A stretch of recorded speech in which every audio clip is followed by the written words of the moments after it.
Then Judah said to his daughter-in-law Tamar, "Remain a widow in your father's house until my son Shelah grows up," for he feared that he too would die like his brothers. So Tamar went to live in her father's house. In course of time, the wife of Judah, Shua's daughter, died.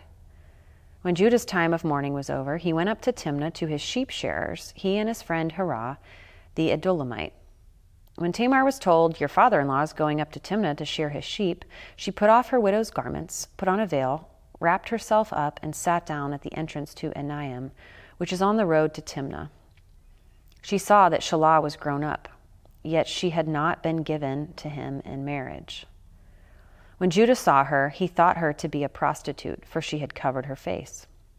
He went over to her at the roadside and said, "Come, let me come in to you," for he did not know that she was his daughter-in-law. She said, "What will you give me, that you may come in to me?" He answered, "I will send you a kid from the flock." And she said, "Only if you give me a pledge until you send it." He said, "What pledge shall I give you?" She replied, "Your signet and your cord and the staff that is in your hand." So he gave them to her and went in to her, and she conceived by him. You can already tell why this scripture is not often read in worship. Obviously, this is a subject and a series of events that would be difficult to discuss in a group that included kids. This story from Genesis 38 continues our series where we're talking about the messy family that God has found a way to use throughout history. Now, if you only read this little section of Genesis 38, it sounds like Tamar is a manipulative, terrible woman who just finds a way to trick Judah. But if you read a little before and you know some of the context, Tamar is a woman who has been married to one of Judah's sons, and that son died. The practice was that you would marry your brother's wife if he died. The reality is that women in this context had absolutely no power.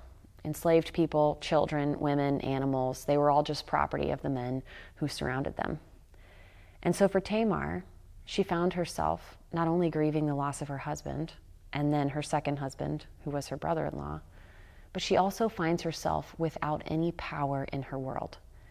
She's supposed to be owed the opportunity to remain in the household of the husband that she originally married. But Judah, her father-in-law, is worried that she's just maybe a bad luck woman. She keeps being married off to his sons, and those sons keep dying. And so we begin this section recognizing that Judah is not taking care of the things that he's supposed to take care of. He's not caring for Tamar, and he sends her away. Then she comes to understand that the son that was promised to her, who was not much younger than everyone else, is not offered to her as legal protection for her and for her life. She couldn't own property. She couldn't farm. She couldn't make any decisions on her own. And so she finds herself caught between a rock and a hard place, a woman with very little options. And so she finds herself dressed up with her face covered, and Judah, her father-in-law, propositions her. Now, a woman with not many options finds herself in a situation where she's sleeping with her father-in-law and finds a way to prove that he has not upheld his end of the bargain. What we come to understand after this section is that Judah finds out she's pregnant. And Judah says, like he's going to get out of having to be responsible for her because she's been sexually immoral. But she has his signet. She has his staff. And so Judah actually says to her, she's pregnant. And when she says, "Do you want to know who the father is?" it's Judah. Now, I understand if you're like, wow, this is some biblical Maury Povich right here. It really is. I also want you to know that Tamar is included in the genealogy of Jesus in Matthew's gospel, the first woman explicitly named in the genealogy. We find ourselves caught between an absolutely difficult circumstance and a way in which God still brings about Jesus Christ through these broken circumstances. Tamar is a woman who finds herself, as theologian Howard Thurman would describe, as a person with her back against the wall. No legal options to live, no way to survive, no promises upheld on her behalf. She gets creative in solving problems, even though that's probably not the first option she would have chosen.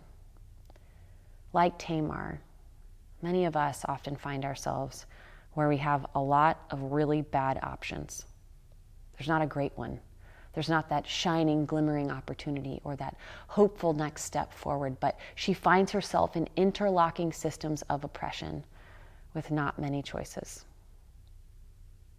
So I want us to consider holding both things at the same time. What does it look like to sit in a place with somebody who has nothing but bad options?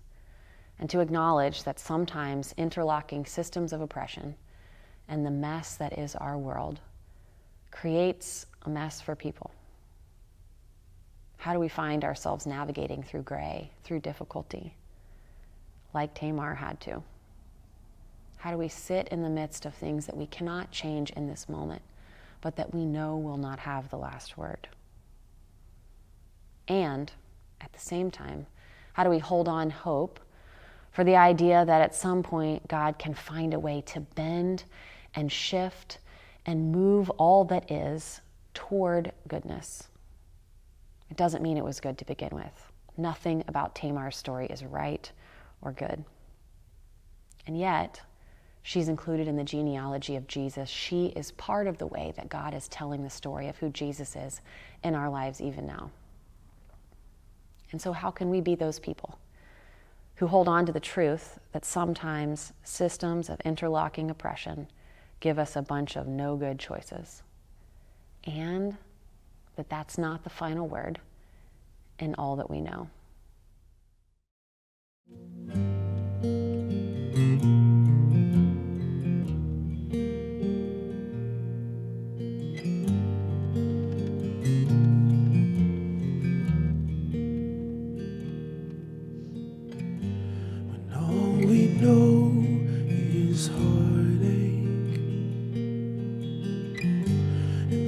Just don't make sense. May we rest in the promise of deliverance when life slips through our hands. Hope in circumstance, hope in all our sorrow, hope in all our pain, when we can't imagine that things will ever be okay, hope in all injustice that seems to never end. Hope is our resistance. Hope is our resistance.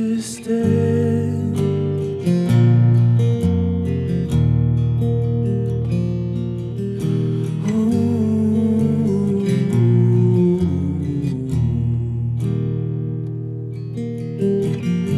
In all our works and efforts, in all our aims toward peace, though we have not seen justice, we've planted many seeds. When patience meets its end, may we lean on hope again. Hope in all our sorrow, hope in all our pain, when we can't imagine that things will ever be okay. Hope in all injustice that seems to never end. Hope is our resistance.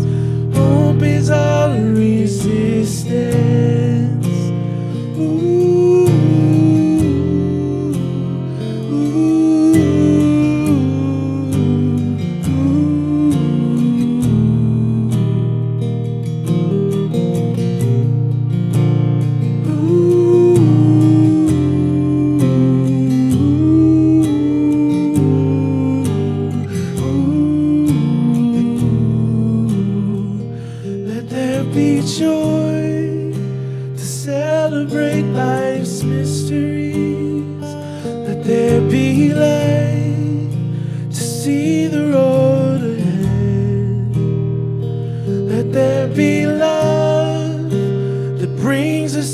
to harmony.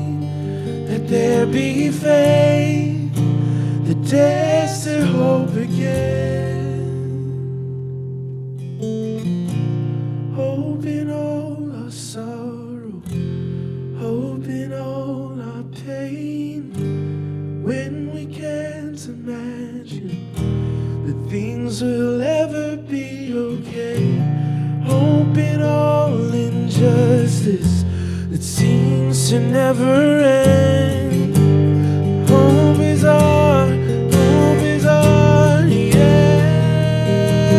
yeah.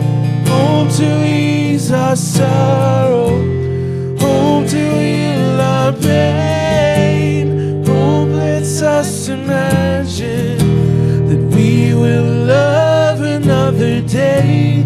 Hope will fight injustice to the bitter end. Hope is our resistance. Hope is our resistance.